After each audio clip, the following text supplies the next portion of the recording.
Hello, you wonderful people, and welcome to another episode of Not Too Comic Book. This being a show where I talk about TV shows that are adaptations of comic books. For today's episode, I'm going to talk about the season finale of Riverdale.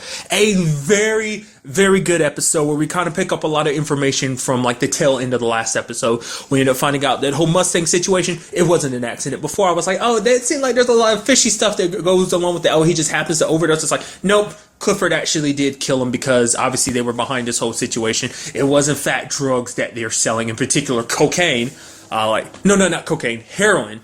Gotta specify that. It's like, man, they hardcored it up. Once again, putting more comparisons between this and Twin Peaks, because heroin was the whole like drug subplot to Twin Peaks as well.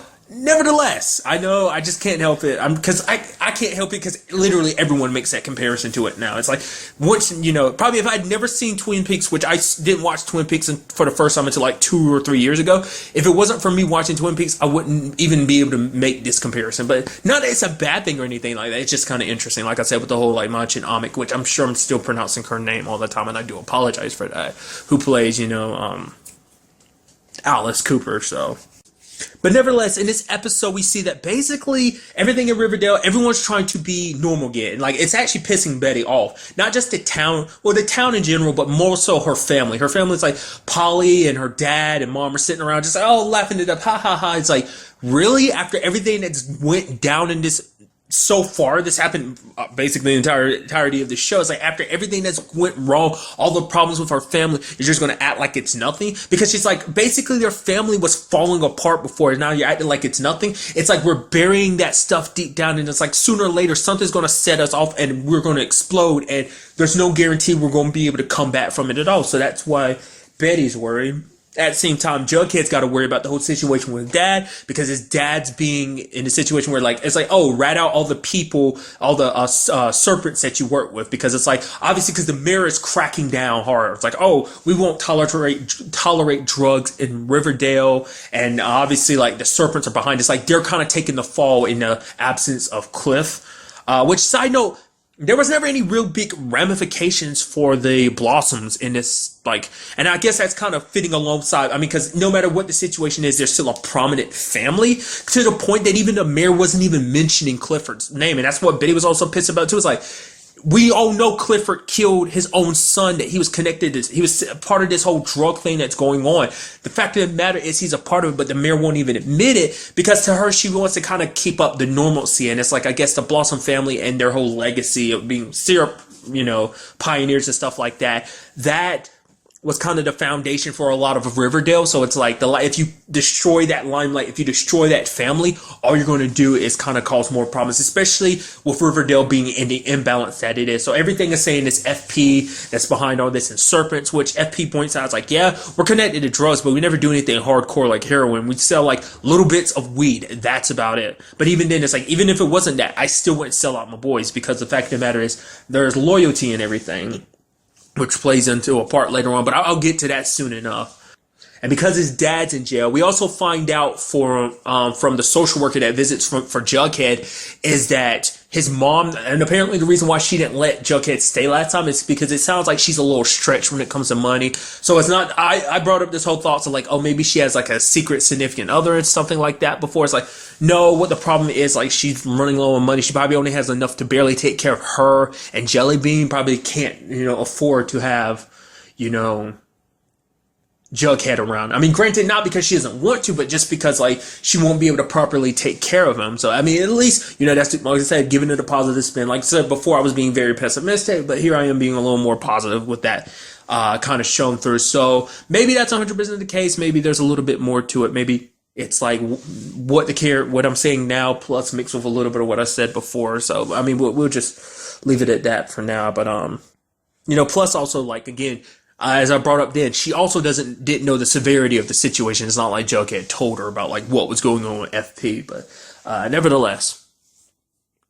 So now FP is going to be moving in with a new foster family on the south side of Riverdale, and he'll be going to a different school too, which the reason why he can't stay with Fred is because apparently Fred's like, yeah, he got a DUI with some time, like, I guess after like some problems between him and Archie's mom, something like that. He didn't really go. He's like, it's not really worth going into. Plus, the fact of the matter is, with the way the state of work is right now, he can't afford.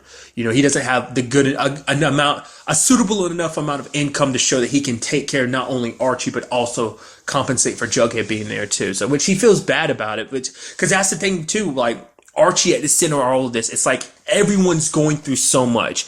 Betty's dealing with her family and situation, dealing with all these lies and half truths in Riverdale. He's got Jughead, one of his best friend's situations going on as it is. Then Veronica's, even though she's okay now, but there's still the whole stipulation of like, yeah, her dad's getting out of jail, which is like, she's like, oh yeah, her mom doesn't appreciate the fact that she's still kind of like treating her father with kind of almost like a cold shoulder type of thing. But it's like, even if he wasn't directly connected with the whole like drug situation and stuff like that, or Cliff, which we ended up finding out like everything was set up, the whole bag and everything was set up by Cliff to point to Hiram being a part of this. Obviously that was to get the trail off himself, but also to kind of give one last middle finger, I guess a middle finger to the guy that he has such a problem with. I mean, because that's something we don't really know about too. Like, how far do the Lodges and the Blossoms go back too? Because I don't know, maybe this isn't the first dealings of stuff like that. So I mean, we'll just kind of have to wait. I mean, possibly see in the future whether that there's anything to that, whether it's just this whole business dealing in Riverdale, or is there something before that we just don't know about. The point I'm making is, like, the fact of the matter is, even if he wasn't connected to all that, he still did a lot of stuff. Like, the fact of the matter is attacking Fred's business and stuff like that. Remember, Moose got hurt and everything. But even then, it's a situation of, like, even with that being the case, he's still done a lot of bad things. Let's not forget about Ethel and her family and all the other people he stole money from, which, once again, we don't know the full situation there. Maybe there's some redeeming qualities to Hiram, but at least for now, it's like, she's still, her eyes have been open to her dad. Was like I said at the very beginning, she was like, no, dad's coming home. And that's why she was super against the whole him and her, like, Hermione and Fred situation. Is like why, like, Veronica was so against it. But then it's like, no, like, I think she's kind of had an epiphany on that situation where it's like, no, screw that. Like, dad's a bad guy, especially when later on she finds out from her mom that apparently Hiram and her are offering to buy Fred's business out. She's even asking Veronica, it's like, oh yeah, she's like, oh yeah, I can use my womanly charms to kind of seduce him into doing it. It's like, oh yeah, well, go ahead. And then, like, Veronica's like, Mom, I was joking. You actually thought I was going to do that? She was like, well, go ahead. It's like, this is, we're going to give him a good amount of money, which Veronica's like, what are you talking about, Mom? The fact of, like, Fred is literally the only person that stuck by you during this whole situation. But then in Hermione's mind, it's like, well, the fact of the matter is things won't ever work out. It's like Hiram and Fred won't get along, mainly because, let's not forget, like, there's still the whole issue of, like, him possibly hiring thugs to kind of destroy his business. And at the same time, there's also the complication of, like, the budding romance between Hermione and Fred. So there's that too. So, because to me, I mean, obviously this isn't what happened, but obviously later on, I originally thought what was going to happen, especially when the money issue came up about Jughead. I thought that was going to influence Fred's decision. Maybe he'll sell the business and then have a good enough compensation. Like, obviously there's this DUI situation from the past, but maybe at the very least, I said before, like, oh, it had to be connected to, like, situation with his wife, but it's like maybe that took place like a long time ago. But nevertheless, the point is, like, maybe that could have been kind of like pushed back a little bit, kind of put it as a temporary thing to see, like, okay, whether or not, like, the money issue also played a part in it. So I was thinking, like, oh, he ends up selling the business and then he has the money to kind of compensate for Jughead staying with him. But I mean, it turns out not to be the case. Once again, get into that later on. So. But the point I was going to make before is, like, the fact of the matter is Archie's in the middle. Like, as you can see, like, everything's kind of falling apart in Riverdale. And it's like, Archie feels like he can't do anything. And we had that moment where you had Cheryl. She's giving her position to Veronica on the team. She's apologizing to Jughead. She's, like, giving him something that it's like, oh, you can sell this, get you all the hamburgers and all the t-shirts that you like. Like, go ahead. And it's like, okay, why is she being like that? That's so weird. And they find out later on the reason why is because she was going to kill herself. She goes out to Sweetwater where Jason had died, and she's out there, like, messing on the ice, and she, gets trapped underneath it, and Archie's over there, obviously the group runs over. Archie's, like, punching the ice repeatedly to the point his hand starts bleeding. I'm like, dude, and he's just like raging out and smashing the glass. And to me, that speaks volumes. In just that one scene, it speaks so many volumes. For one, it shows you there's a little bit of something inside of Archie, just anger and just everything. I mean, it's a combined with the fact of the matter is Archie feels powerless. Like I was saying, like everything, all of these things are happening to the people around him in Riverdale, the people that he holds close. Everything's happening to him, but he can't do anything about it. So like this was like, he's like, no, I'm not going to let another tragedy happen. I'm not going to just be, I'm going to do something this time. I have to do something. So that's why he pushed himself to do it. But it's like, man, he messed his hand up. But luckily was able to save Cheryl. Granted, later on Hermione's kind of giving her the like stink eye, like, why are you in my house? And it's Veronica's like, she was in an accident, obviously kind of avoiding, what really happened. But it's like, I mean, I guess because in her mind it's like, oh, your family tried to frame my husband for what was going on with your whole brother's murder, which is like, still, that's not fair. Because for Cheryl, it's like she dealt with this whole situation. It's like obviously her dad committed suicide, plus finding out that her dad, I mean, that's after finding out her dad was responsible for killing her brother.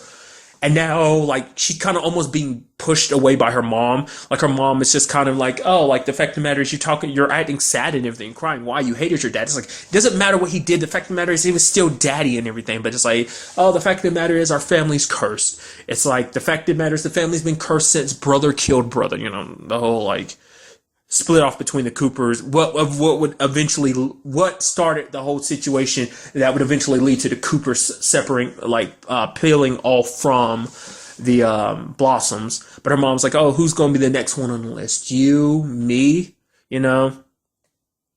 And it's just, like I said, it's just like she's not being very compassionate when it comes to Cheryl, because Cheryl's like, I kind of want to go to school. Her mom's like, no, stop. Almost like she's almost like, stop being a baby. It's like, I guess for her, it's just like she has all her anger in it. Because like I said, like, we don't see it, but the fact of the matter is what happened here is obviously going to have a huge impact on the Blossom family. Like, their legacy means nothing now. Not only is Jason dead, but you find out that Cliff killed Jason. And on top of that, there's this whole drug situation too. So...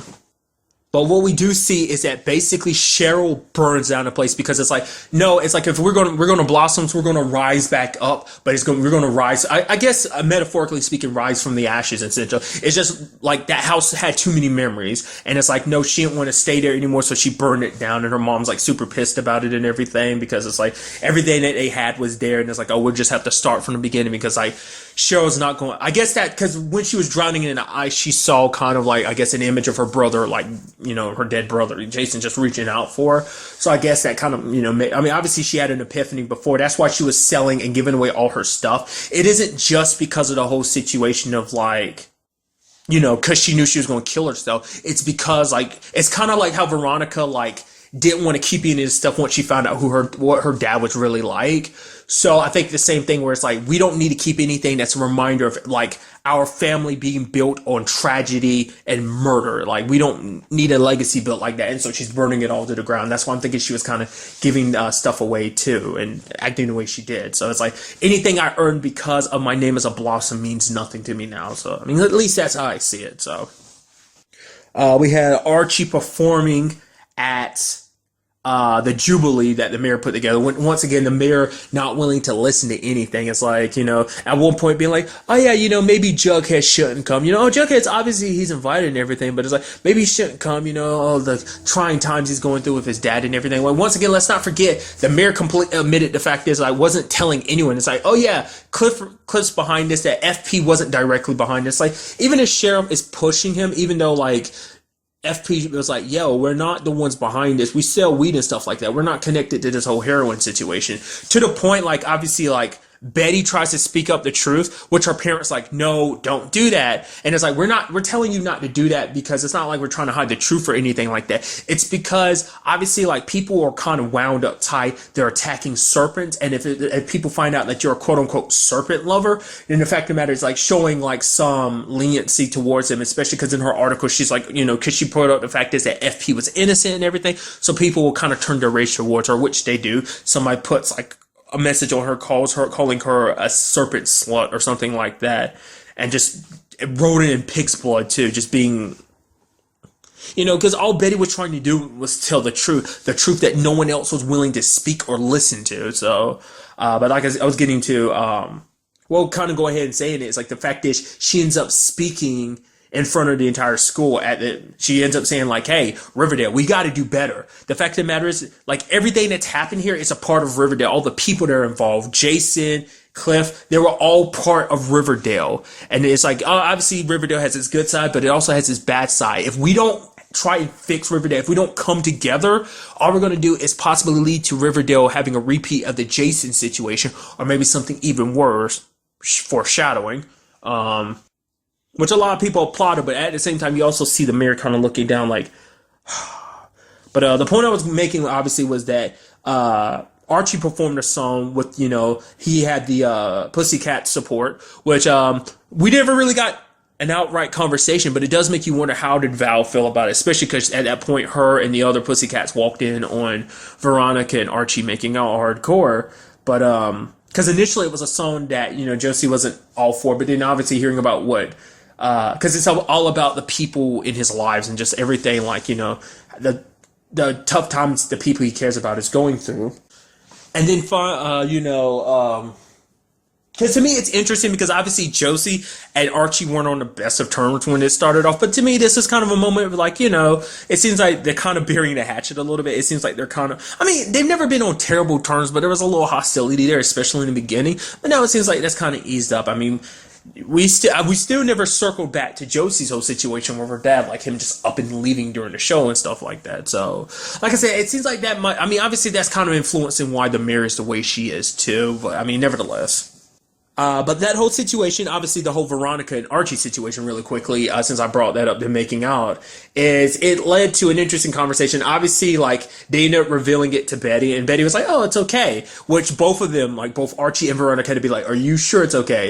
It's like, yeah, because last time it wasn't okay. Especially because when you actually think about it, it's like, I forgot to bring this up before, but let's not forget, like, the whole promise that Betty and Veronica made. It's like, yeah, neither one of us will date Archie. And it's like, no, Veronica kind of goes behind their back and dates Archie. But nevertheless, there is that moment where you, like, even Veronica calls it out, like, she sees this longing in his eyes, which Archie's like, no, that longing in my eyes is me looking at Jughead and Betty. And it's like the term that can get used is like, we found, because even Betty herself says, like, we found, who knew we'd find our soulmates and everything, and we'll all be friends and everything, which is like, obviously you're trying to foreshadow to the fact is this is going to turn into a love triangle, more like a love square type of situation, because things are going to get complicated. Because obviously Archie's like, yeah, he just wants that for him and Veronica, but at the same time you're like, you still get that feeling, that little twinge, like there's still something there, and it's just maybe he's afraid to admit it, especially because the last thing he wants to do is come between his two best friends, that being Jughead and Betty. But at the same time, it's also like, he cares deeply for Veronica too, he's been there for her, she's been there for him during like times when they needed each other. So it's like, and obviously they really,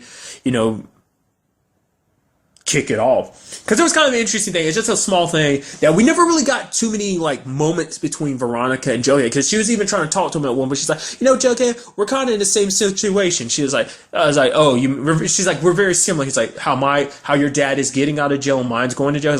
She's like, I was going to bring up the fact is that we're dating each other's like best friends, but that too. But it's like Jughead and Veronica haven't really had a moment, because for Jughead, the only people he really clicks with is Archie and Betty. So it's like, obviously I feel like this is kind of trying to wane together, like, hey, like, let's kind of develop this a little bit more going forward. But the fact of the matter is, to me, that just screams complications, like, going forward.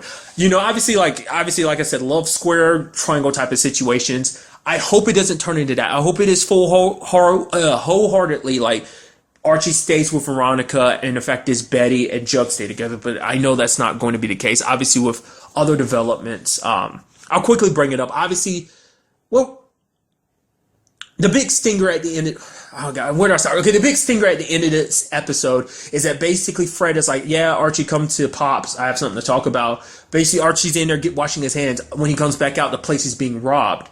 And, the guy's waving around the gun. Archie moves, and at that moment, the guy fires a gun, and it seems like Fred gets shot. And we hear the overhead, we hear the voiceover from Jughead being like, yeah, this wasn't random.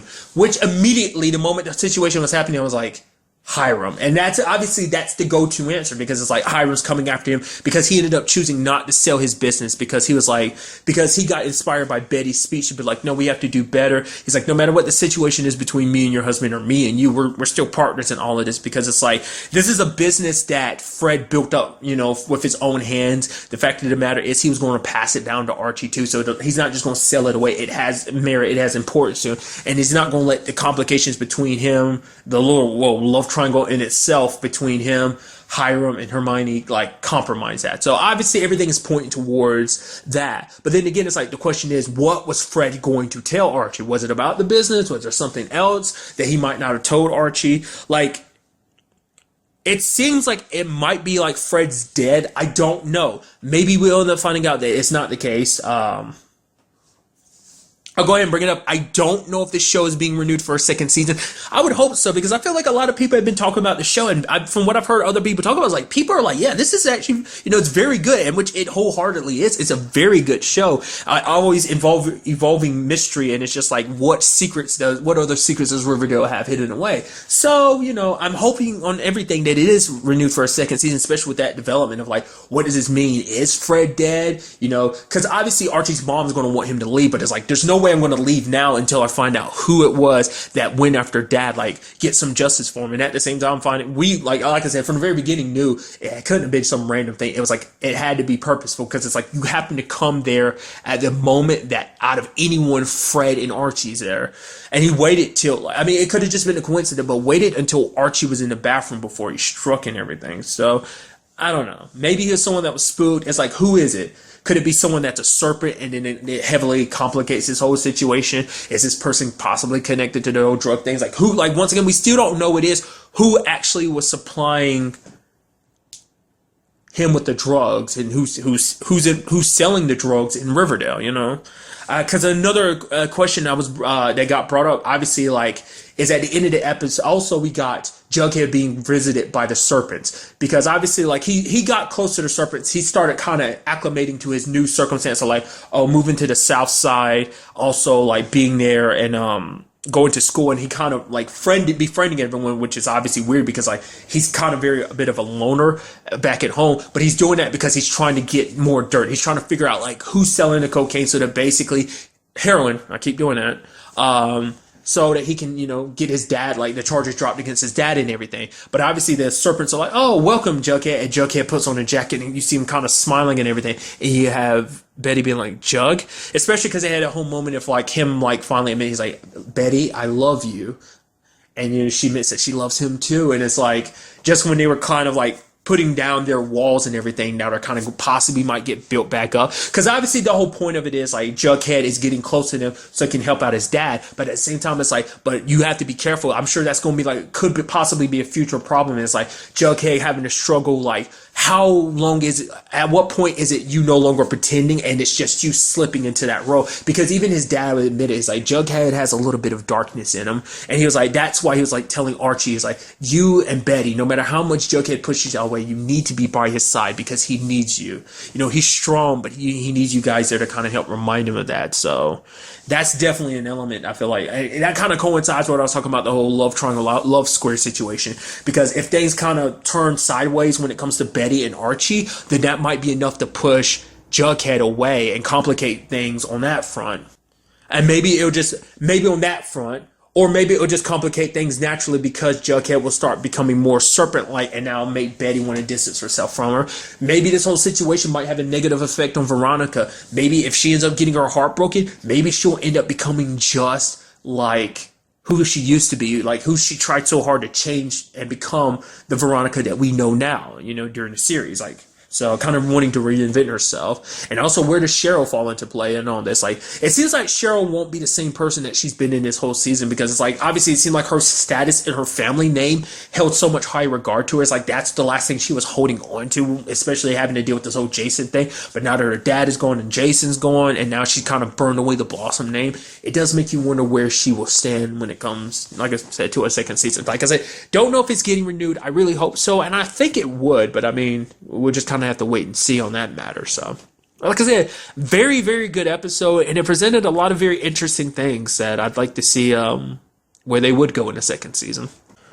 But really, that's all I want to talk about in this episode. Till the next time we meet, be happy, be safe, live life to the fullest and enjoy it. Good day and goodbye.